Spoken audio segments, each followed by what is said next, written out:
Ouverte par le sénateur Picard, doyen d'âge du Conseil régional, cette première session de l'année 1977 a donc commencé ce matin par l'élection du président.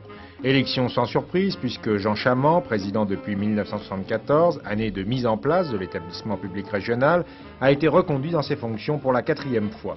Mais contrairement à ce qui s'était passé au moins lors des 2 derniers votes, l'opposition cette fois présente un candidat. Il s'agit de Pierre Meunier, conseiller général, maire d'Arnay-le-Duc, une personnalité politique de gauche, qualifiée volontiers de progressiste, mais qui n'appartient cependant à aucun parti. Expliquant d'ailleurs ce choix, Pierre Jox, député de Châlons, présentera cette candidature comme non partisane.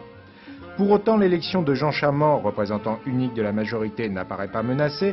Par 26 voix contre 17 à Pierre Meunier et 1 à Marcel Lucotte, non candidat, il est élu dès le premier tour. C'est donc la continuité. 4e mandat, Monsieur le Président, une présidence qui s'inscrit donc dans la continuité, mais ne pensez-vous pas aussi que l'alternance serait une bonne chose pour l'établissement public régional? À coup sûr.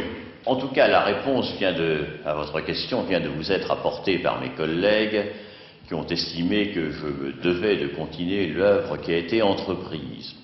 Mais je suis bien conscient qu'il y a une certaine usure du pouvoir et que par conséquent, tôt ou tard, il faudra naturellement envisager une alternance qui, en tout état de cause, est souhaitable.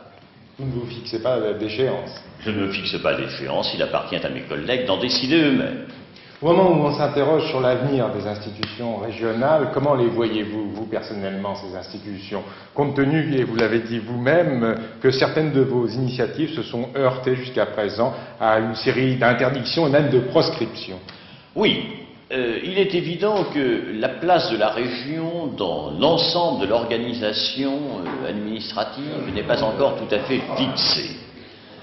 Et il est indispensable qu'à cet égard, l'État accepte de laisser aux régions les initiatives qui leur sont indispensables pour mener à bien le développement économique.